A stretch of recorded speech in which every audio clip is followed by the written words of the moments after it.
नागरपुर गांव में बबलू ट्रैक्टर चलाता था और किसानी करता था। उसकी पत्नी पीलू घर का काम करती थी।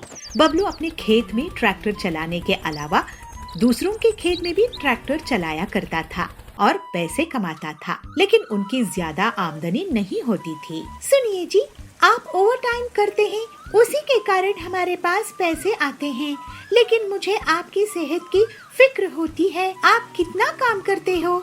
ज्यादा पैसा कमाने के लिए पीलू बहुत मेहनत करनी होती है।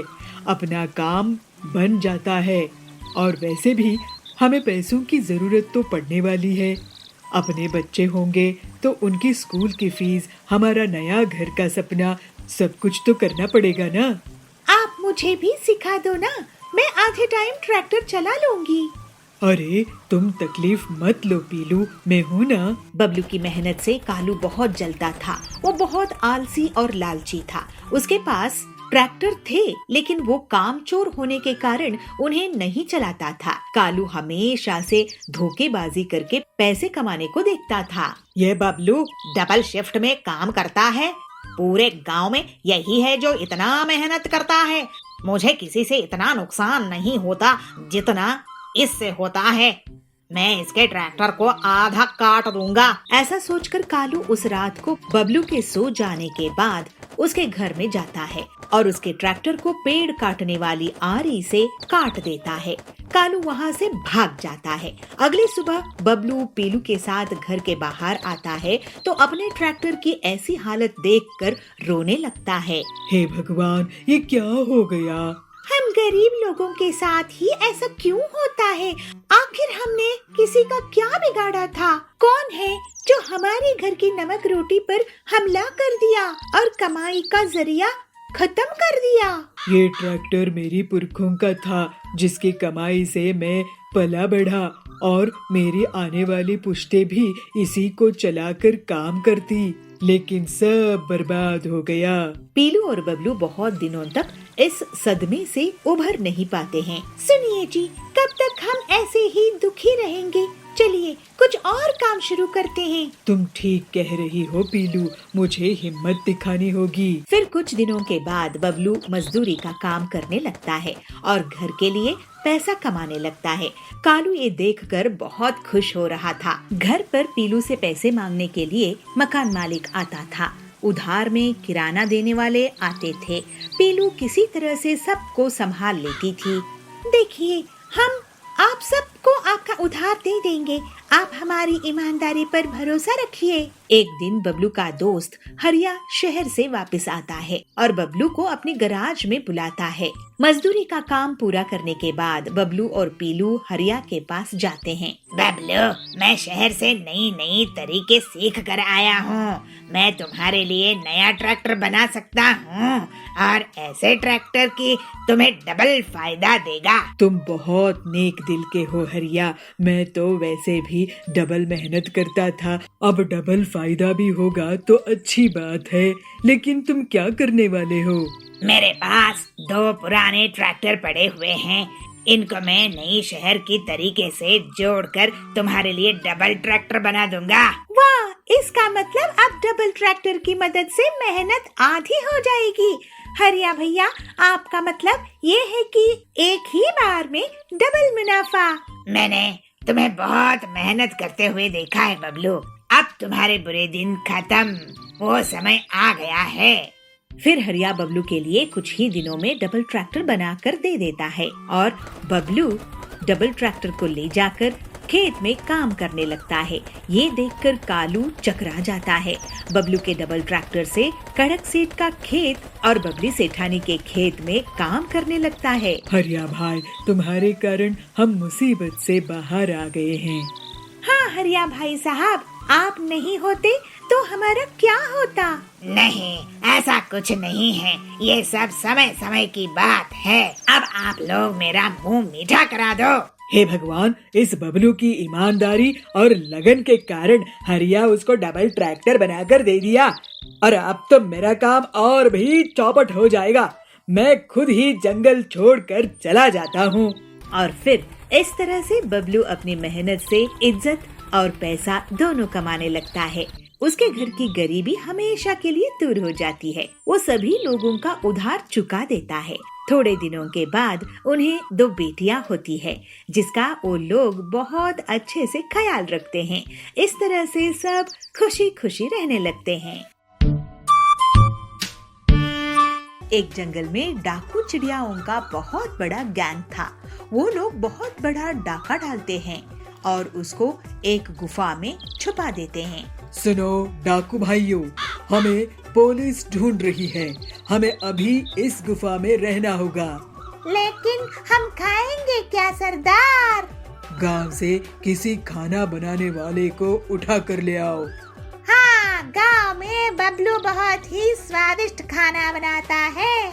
फिर कालू बबलू को किडनैप करके गुफा में ले आता है। ये लीजिए सरदार, ये है बबलू रसोइया। इससे हम खाना बनवाएंगे। मुझे आप लोगों ने किडनैप कर लिया है, लेकिन खाना कैसे बनाऊं? सामान कहाँ है? तुझे पूरा सामान मिलेंगे। वो देख, वहाँ सामान का ढेर लगा हुआ है। अरे लगता है तुम पूरे साल का राशन यहाँ ले आए हो। चल अब सरदार जबास के लिए चाय बना। लेकिन किसमें बनाऊं? चूल्हा कहाँ है? अरे कालो, चूल्हा कहाँ है? देखो बबलू, कोई जुगाड़ करो, क्योंकि अब मैं बाहर नहीं जा सकूंगा चूल्हा लेने के लिए। और तुम तो वैसे भी सड़क के किनारे दुकान लगाते हो। तुम्हारे पास कौन सा बहुत अच्छा चूल्हा है? जुगाड़ करो, नहीं तो तुम्हारी खैर नहीं। ठीक है, मैं ड्रम का चूल्हा बना लूंगा। इसके बाद बबलू ड्रम छेद करके उसमें लकड़ियाँ भर देता है और ऊपर के हिस्से से उसमें बर्तन रखकर चाय और खाना बनाने लगता है। सारे डाकू खाने का मजा लेते हैं। तेरा खाना तो बहुत अच्छा है। अब तू यहाँ से कभी नहीं जाएगा। तू पूरी जिंदगी हमारे लिए खाना बनाएगा। अरे ये कहाँ फंस गया मैं? अरे तुम फिक्र मत करो, आखिर तुम डाकू जाबाज के लिए खाना बना रहे हो। मेरे सिर पर 10 लाख का इनाम है, लेकिन कोई मुझे पकड़ ही नहीं सकता। तो तुम बस 10 लाख वाले इनामी डाकू के लिए खाना बनाते रहो। बहुत दिनों तक बबलू उन डाकुओं के अत्याचार सहता रहा और खाना बनाता रहा। एक दिन उसे कुछ आवाज सुनाई देती है। अरे ये तो हेलीकॉप्टर की आवाज है। फिर बबलू अपने ड्रम में गीले लकड़ियाँ डाल देता है और उसका धुआं गुफा से निकलकर बाहर जाता है और ऊपर की तरफ उड़ने लगता है।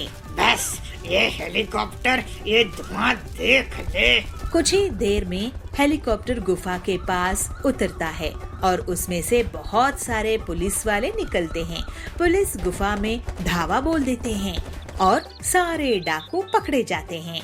पुलिस सर, मैंने ही गुफे के अंदर से धुआं किया था, जिससे आप ये समझ जाओ कि इस सुनसान जंगल में इस गुफा में कोई है। आपने यहाँ आकर इन डाकुओं को पकड़ा, उसके लिए आपका बहुत बहुत धन्यवाद। अरे मेरा धन्यवाद नहीं बबलू, तुमने बहुत होशियारी दिखाई है। तुम्हें 10 लाख मिलेंगे।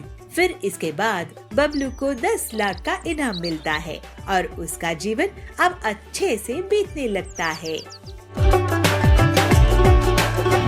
महापुर के जंगल में MBA का कॉलेज था। उसमें बहुत से बच्चे पढ़ाई करते थे। बबलू कबूतर भी इसी में पढ़ता था, लेकिन बबलू का मन MBA में नहीं लगता था, जिसकी वजह से उसके अच्छे मार्क्स नहीं आते थे और उसके पिताजी हमेशा चिंता में रहते थे। बबलू को कैंटीन बहुत पसंद थी। एक दिन बबलू कैंटीन में खाना खा रहा था। उस कैंटीन का मालिक कालू उसके पास आता है। बबलू, तुमने पिछले 6 महीनों से कैंटीन का बिल नहीं दिया हो। अब से तुम्हें उधार देना बंद। अगर पैसे नहीं दिए तो कैंटीन में काम करके हर्जाना भरो। कालू काका, मेरे पापा जो भी पैसे भेजते हैं वो पूरे खर्च हो जाते हैं। आपका उधार चुकाने के लिए मुझे यहाँ काम करना पड़ेगा। मुझे क्या, मुझे तो एक फ्री में नौकर मिल जाएगा। ठीक है, अब से कैंटीन में काम करना शुरू कर दो। बबलू कैंटीन में काम करना शुरू कर देता है। वो बर्तन साफ करता था, झाड़ू पोछा करता था, चाय कॉफी बनाता था और दूसरे स्टूडेंट्स को उनका ऑर्डर सर्व भी करता था। बबलू को नौकरों की तरह काम करता देख बाकी के स्टूडेंट्स बहुत मजाक उड़ाते थे। देखा देखा, बबलू तो एमबीए करना चाहता था लेकिन कैंटीन में नौकर कर रहा है। इससे अच्छा तो तुम अपने गांव में ही काम कर लेते बबलू। हरिया, तुम पढ़ाई कर लो, असली पढ़ाई काम करने में है। मैं यहाँ काम तो कर रहा हूँ ना। इस तरह से जैसे तैसे बबलू एमबीए पूरा करता है और घर वापस पहुँचता है। उसके पिताजी कड़क उसको बोलते हैं, बबलू, तू कॉलेज क्या 3rd ग्रेड से पास होने के लिए गया था? इतना पैसा खर्च करके तुझे एमबीए करवाया, लेकिन तेरे मार्क्स से तो तुझे कोई नौकरी भी नहीं मिलेगी। नहीं पिताजी, आपकी जबरदस्ती के कारण मैंने एमबीए पूरा किया हूँ। अब मैं जबरदस्ती से काम नहीं करवाऊंगा। मैं अपना खुद का काम करूंगा और एमबीए भी तो यही सिखाता है। खुद का काम करना है तो अपने पैसों से करना। मेरे पास इतने पैसे नहीं हैं। ये सुनकर बबलू सोच में पड़ जाता है। अगली सुबह एक बोर्ड तैयार करता है जिसमें लिखा होता है सस्ता लंच। लंच बनाकर बबलू साइकिल में ही बेचता था और सिर्फ 20 रुपए में लोगों को सस्ता लंच देता था। जल्दी ही उसकी दुकान में लोगों की भीड़ लग जाती है। खासकर गरीब लोग उसके खाने को बहुत पसंद करते थे। बहन, क्या तुम्हें पता है कि जंगल में एक बहुत ही सस्ता टिफिन वाला आया हुआ है? वो सिर्फ 20 रुपए में लंच बेच रहा है। कौन है बहन जो हम गरीबों के लिए इतना सस्ता खाना दे रहा है? कोई लड़का है, पढ़ा लिखा है, लेकिन बहुत स्वादिष्ट खाना बनाता है। ये सुनकर बबली भी उसके यहाँ खाना खाने चली जाती है। ऐसे ही एक दिन बबलू के कॉलेज के स्टूडेंट्स और कालू कैंटीन वाला उसकी दुकान में पहुँचते हैं और उसकी तारीफ करते हैं। बबलू, तुम तो वाकई में बहुत होशियार निकले। हम तो बस नौकरी कर रहे हैं और तुमने तो अपना कारोबार ही शुरू कर दिया है। ये होता है असली एमबीए। अरे इसमें ऐसी कोई बात नहीं है हरिया। तुम नौकरी करते हो तो छोटे नहीं हो। हाँ, मुझे कैंटीन बहुत पसंद थी तो मैंने ये काम शुरू कर लिया। और कालू अंकल, मेरे पास आपको देने के लिए पैसे नहीं रहते थे। मैं आपसे मेहनत से कारोबार करना सीखा हूँ और यहाँ पर सस्ता खाना बेचने में बहुत मेहनत लगती है। कड़क एक तरफ खड़ा होकर ये सब सुन रहा था और फिर अपने बेटे के पास जाता है। बेटा, मैं तुझे कितना गलत समझता था कि एमबीए में अगर पैसे खर्च किए हैं तो वही करना चाहिए। इसके आगे मैं कभी नहीं सोचा, लेकिन तू बहुत ही समझदार और मेहनती निकला। मुझे तुझ पर गर्व है। इस तरह से बबलू साइकिल में ही सस्ते लंच बेचा करता था और धीरे धीरे उसकी दुकान बहुत बड़ी हो जाती है। लेकिन वो अपने लंच का दाम नहीं बढ़ाता है और फिर मुनाफा कमाता है। इस तरह से बबलू एक सफल कारोबारी बन जाता है। कुछ समय बाद उसकी शादी हो गई। उसके ससुर ने उसको तिजोरी की चाबी और बाकी सभी जिम्मेदारी सौंप दी। सिंदूर इसके बाद अपने पत्नी को बार बार कभी खाना, कभी चाय और कभी नाश्ता करवाते सताते रहता था। अब उसकी ससुर को इसके बारे में पता चला तो साधुपुर नाम के गांव में सिंदूर नाम का एक लड़का रहता था। वह देखने में बहुत सुंदर था, लेकिन उसकी एक आदत खराब थी कि वह खाना खराब करता था। वह ज्यादा खाना लेकर खाना फेंक देता था। कुछ समय बाद उसकी शादी हो गई। वह घर जमाई बन गया। उसके ससुर ने उसको तिजोरी की चाबी और बाकी सभी जिम्मेदारी सौंप दी और बोले, मैं अभी तक अच्छे से कारोबार चलाता आया हूँ। अब तुम्हें इन सब को कारोबार की जिम्मेदारी को निभाते हुए कारोबार चलाना है। सिंदूर ने अपनी ससुर की बातों को कबूल किया। सिंदूर इसके बाद अपने पत्नी को बार बार कभी खाना, कभी चाय और कभी नाश्ता करवाते सताते रहता था। अब उसकी ससुर को इसके बारे में पता चला तो वह सिंदूर को बोले, तुम्हें दिन भर में जो चाहिए एक बार में क्यों नहीं बोल देते? तो सिंदूर उदासी से कहता है, मैं तो एक साथ बोलता हूँ, लेकिन वो कम पड़ जाता है। सिंदूर के ससुर ने इसके बाद पकाया हुआ खाना कहाँ जाता है इसकी पता लगाने के लिए रसोई में थोड़ी नजर रखनी शुरू कर दी। कुछ दिन रसोई में देखने पर उनको पता चला कि सिंदूर की मांग के अनुसार ज्यादा खाना बनता और वह पूरा न खाने की वजह से बहुत सारा खाना फ्रिज में पड़ा रहता था। इसको देख के चिंतित ससुर सिंदूर को खाने की अहमियत के बारे में सिखाने की ठान ली। एक दिन उन्होंने सिंदूर को बुलाकर कहा, हमारे पहले वाले नौकर के बच्चे की तबीयत ठीक नहीं है, मुझे वहाँ जाना है, क्या तुम भी चलोगे? सिंदूर भी अपने ससुर के साथ जाने के लिए तैयार हो गया। अपने नौकर की बस्ती में जाकर सिंदूर के ससुर ने कहा, मैं अभी रास्ता पूछ कर आता हूँ। इसके बाद सिंदूर वहीं खड़ा रहा। सिंदूर ने एक घर के अंदर झांक कर देखा तो एक छोटा बच्चा भूख के कारण रो रहा था। उसकी माँ ने अपने अनाज के सारे डिब्बे बर्तन देखे, लेकिन वो खाली थे। यह देखकर सिंदूर को रोना आ गया। कुछ देर बाद उसके ससुर आए और उसको अपनी नौकर के घर लेकर गए। नौकर के घर जाने पर उसका लड़का बीमार लेटा हुआ था।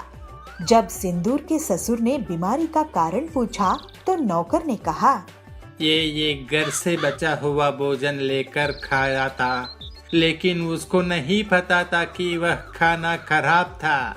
उसको खा के बेटे की तबीयत खराब हो गई है। यह कहकर वह रोने लगा। कुछ देर के बाद सिंदूर और उसके ससुर अपने घर आ गए। घर आने पर सिंदूर अपने ससुर के सामने हाथ जोड़कर क्षमा मांगते हुए आंख में पानी भर लेता है। जब उसकी ससुर ने कारण पूछा तो सिंदूर कहता है, मैं खाने को कितना बर्बाद करता था और किसी को खाने के लिए 2 वक्त की रोटी भी नहीं है। अब के बाद मैं खाने को कभी बर्बाद नहीं करूंगा। सिंदूर को खाने की कीमत महसूस होने पर उसके ससुर खुश हो जाते हैं और सिंदूर ससुर से कहता है, हमें अन्न को कभी भी बर्बाद नहीं करना चाहिए। इसके प्रायश्चित के लिए मैं अपनी हैसियत के हिसाब से हर दिन अन्नदान का बीड़ा उठाता हूँ। कहते हुए प्रसन्नता से अपने घर के पास के मंदिर जाके अन्नदान पे जुट जाता है। बंटी एक बहुत ही होशियार मिस्त्री था। इंजीनियर्स भी उससे घर बनाने के पहले सलाह मशवरा करते थे। बंटी बहुत मेहनती था और लोगों की मदद के लिए पैसे भी उधार दे देता था। एक उसकी पत्नी पीलू उससे कहती है, अजी सुनते हो, आप पूरे गांव के लिए घर बनाते हो, लेकिन हमारा खुद का कोई घर नहीं है। बारिश का मौसम आने वाला है, छत की मरम्मत करवानी है। हमारा अपना घर कब होगा? कभी सोचे हो? वो टिल्लू कितनी जल्दी से अपना घर बना लिया, जबकि उसको आपके जितना भी काम नहीं आता है। अरे पीलू, क्यों दूसरों की तरक्की देखकर जल रही हो? बारिश के मौसम के लिए मैं तैयारी कर लूंगा और एक दिन हमारा भी अपना घर होगा। तुम इतना मत सोचो। फिर बंटी अपने दोस्त हरिया को, जो कि ईंट सप्लायर था, उसको सारी बात बताता है। हरिया भाई, तुम मुझे मेरे घर की मरम्मत के लिए ईंट कितने में दोगे? अरे क्या बंटी भाई, तुम्हारी मदद से तो आज मेरा इतना बड़ा कारोबार है। तुम बस बताओ कितनी ईंट चाहिए, तुम्हें ईंट मिल जाएंगी। फिर हरिया बंटी के घर के बाहर एक ट्रॉली ईंट डलवा देता है। उस रात जब बंटी और पीलू सो रहे थे, तभी बंटी को कुछ आवाज आती है, लेकिन जब वो बाहर आता है तो उसे कोई नहीं दिखता। सुबह उठने पर वो ईंटों को गिनता है तो पता है कि कुछ ईंटें कम हो गई थी। अरे लगता है कोई ईंटों को चुरा ले गया है। कौन हो सकता है जी? ऐसे ही अगले सुबह ईंट कम मिलती है तो बंटी परेशान हो जाता है। ये रोज रोज कौन हमारी ईंटों को चुरा रहा है? आज रात मैं पहरेदारी करूँगा। फिर उस रात बंटी जागकर ईंटों की रखवाली करता है। वो एक कोने में छुपकर नजर बना रखता है और थोड़ी ही देर में देखता है कि कुछ बहुत ही छोटी छोटी चिड़िया अपनी अपनी ट्रैक्टर में ईंटों को चुरा कर ले जा रही है। पीलू और बंटी दोनों उनका पीछा करने लगते हैं। फिर जंगल से होते हुए वो छोटी छोटी चिड़िया एक गुफा के अंदर चले गए। दोनों पति पत्नी भी उनके पीछे गए और दूसरी तरफ निकले। अरे यहाँ तो इन छोटी छोटी चिड़ियों का पूरा घर संसार है। हाँ, छोटे छोटे घर और गाड़ियाँ हैं। अरे छोटी छोटी चिड़िया, तुम लोग मेरे घर से ईंट चुरा कर भागी हो। तभी वहाँ छोटी चिड़िया की रानी बबली बोलती है, नहीं, आप हमें गलत मत समझिए बंटी जी। हमें एक नया महल तैयार करना है और मार्केट प्लेस भी बनानी है और ये काम आपसे बेहतर कोई और नहीं कर सकता। इसलिए हमें आपके घर में चोरी करनी पड़ी और आप हमारे पीछे यहाँ तक आए। ओह, तो ये बात है। मुझे आपके काम आने की खुशी होगी। हाँ हाँ, हमें आप छोटी चिड़ियों की तकलीफ पता है। ये आपके लिए बहुत अच्छा काम करके देंगे रानी जी। फिर बंटी बहुत खूबसूरती से रानी का महल और मार्केट की जगह तैयार कर देता है। छोटी छोटी बिल्डिंग्स होती है और मिनी पेट्रोल पंप होते हैं, मिनी ट्रैक्टर्स। इसी बीच पीलू और रानी की अच्छी दोस्ती हो जाती है। बंटी जी, आप कमाल के कलाकार हो और आपकी सहायता से पूरा राज्य बहुत सुंदर दिख रहा है। ये लीजिए आपकी मेहनत का इनाम। रानी बंटी को सोने से भरी एक बोरी देती है। ये देखकर पीलू और बबलू की आंखें चमक उठती है। फिर जल्दी ही बबलू अपना एक सुंदर सा बंगलो बनाता है। बबलू अब एक कंस्ट्रक्शन कंपनी शुरू कर देता है और बहुत पैसे कमाता है। फिर पीलू और वो खुशी खुशी रहने लगते हैं। मूंगा गांव के जंगल में बबलू अपनी पत्नी पीलू के साथ रहता था। बबलू बहुत ही नेक दिल ईमानदार कबूतर था। बबलू एक बार बेकरी की दुकान खोलता है तो गांव के लोग उसे उधार में केक, ब्रेड वगैरह ले जाते थे और फिर उसको कभी भी पैसे वापस नहीं करते थे। इस वजह से उसे बेकरी बंद करनी पड़ गई। ऐसे ही एक दिन बबलू परेशान बैठा था, तब पीलू उसके पास आके बोलती है, क्या हुआ जी, आप परेशान क्यों हैं? तुम तो जानती ही हो ना पीलू कि मैं जो भी काम शुरू करता हूँ उसमें मेरा सिर्फ और सिर्फ नुकसान ही हो जाता है। मैं तो ये समझ ही नहीं पा रहा हूँ कि मेरा इतना नुकसान आखिर क्यों होता है। आपको नुकसान इसलिए होता है क्योंकि आप जरूरत से ज्यादा सीधे साधे हो। इन गांव वालों ने आपका बहुत फायदा उठाया है। आप उधार में चीजें देते गए, लेकिन ऐसा आगे से चलता रहा तो हमारे पास खाने के लिए भी पैसा नहीं बचेगा। तुम सही कह रही हो पीलू।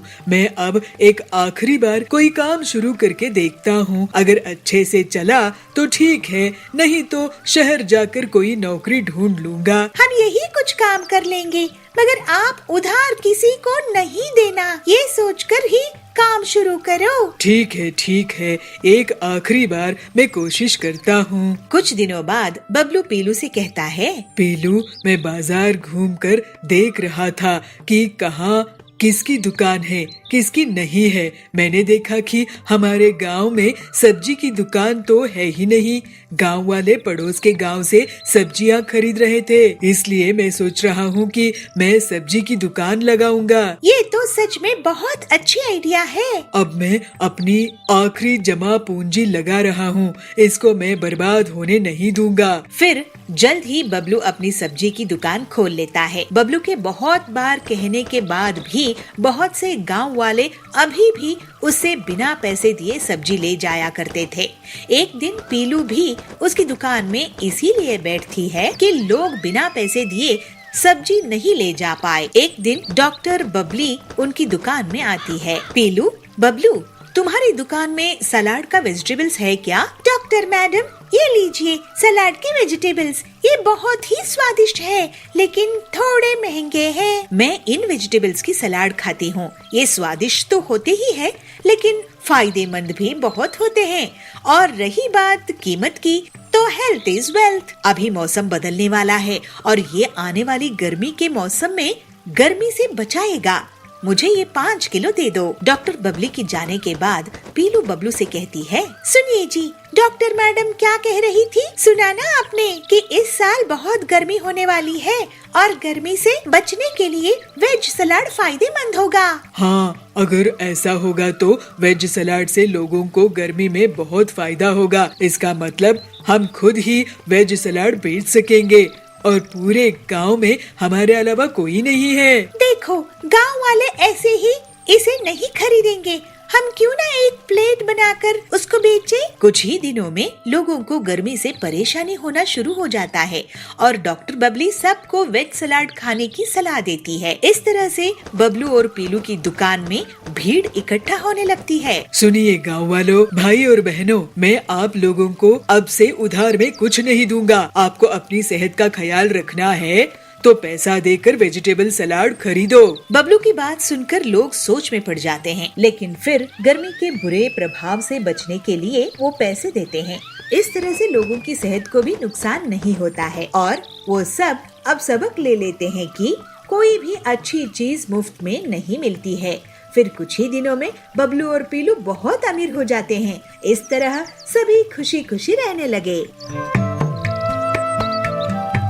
एक गांव में पिंकी नाम की लड़की अपनी माँ बाप के साथ रहती थी। पिंकी बहुत सयानी थी। जो कुछ देखती थी उसको अपने पेंसिल से अपनी किताबों में चित्र बनाती थी। पिंकी की इस आदत को माँ बाप की प्रोत्साहन भी था। पिंकी कक्षा 2 में पढ़ती थी। एक दिन उसने अपनी किताब में रेलगाड़ी देखी। रेलगाड़ी तो बहुत लंबी होती है, उसको कहाँ पर चित्र बनाए, ये पिंकी की समस्या थी। पिंकी घर आई। माँ, मुझे रेलगाड़ी की चित्र बनाना है, मैं कहाँ बनाऊँ? अरे पिंकी, वो क्या बड़ी बात है, अपनी किताब में बनाओ। अरे माँ, आप तो इतना भी नहीं समझती हो, किताब तो छोटी पड़ेगी। अरे मुझे तंग मत करो, अपने पिताजी से जाके पूछो, मैं खाना पका रही हूँ ना। पिताजी, मैं रेलगाड़ी की चित्र बनाना चाहती हूँ, कहाँ बनाऊँ? पिंकी के पिता ऑफिस की हिसाब किताब कर रहे थे तो चिढ़ के बोलते हैं, अरे पिंकी बेटा, मुझे तंग मत करो, जाओ ना, अपनी स्कूल की कोई भी किताब में बना ले। अरे पापा, आपको इतना भी नहीं पता, किताब में रेलगाड़ी के चित्र नहीं बना सकते क्योंकि वो तो बहुत लंबी होती है। तो तभी वहाँ पे पिंकी की दादी बैठी थी। तो दादी को पिंकी की बात सुन के बहुत हंसी आती है और पिंकी को बुला के बोलती है, अरे पिंकी बेटा, इतनी क्यों चिंता कर रही है? ये भी कोई समस्या है? जाओ ना, स्कूल की दीवार पे बना दो। दादी की बात पिंकी को बहुत अच्छा लगता है और सोचती है दीवार तो इतनी लंबी इतनी चौड़ी होती है तो रेलगाड़ी तो समा ही जाएगी।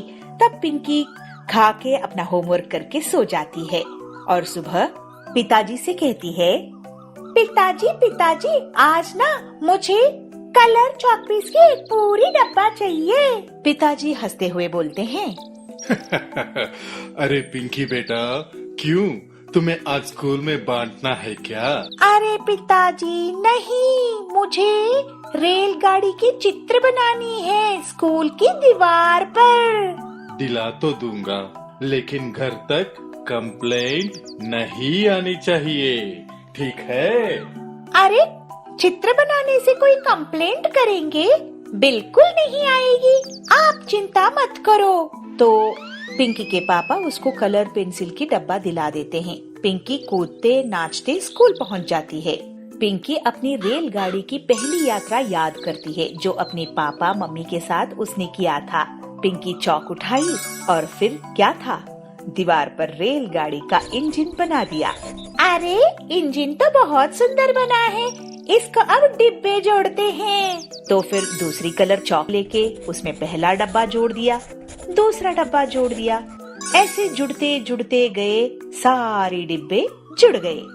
जब अपनी चौक पेंसिल खत्म हुई तो पिंकी उठ के देखती है स्कूल की आधी दीवार पर तो रेलगाड़ी बन चुकी थी और पिंकी की क्लास के सारे बच्चे तालियां बजा के पिंकी की कला को सराह रहे थे।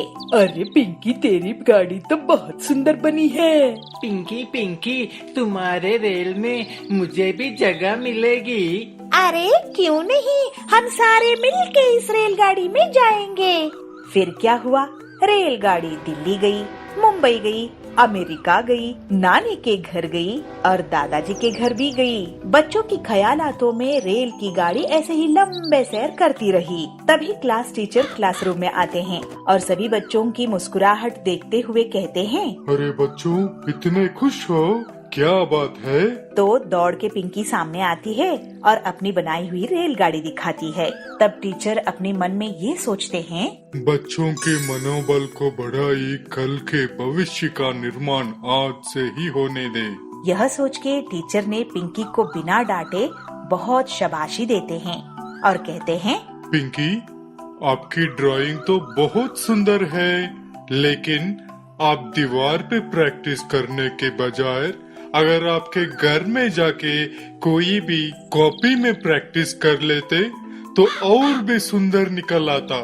सर, मुझे ना ये लगा कि ट्रेन पुस्तक में काफी नहीं होगा। कोई बात नहीं, मैं आपको सिखा दूंगा। इस बात से पिंकी बहुत खुश होती है और टीचर पिंकी की कॉपी में एक अच्छे से सुंदर से रेलगाड़ी बना देती है।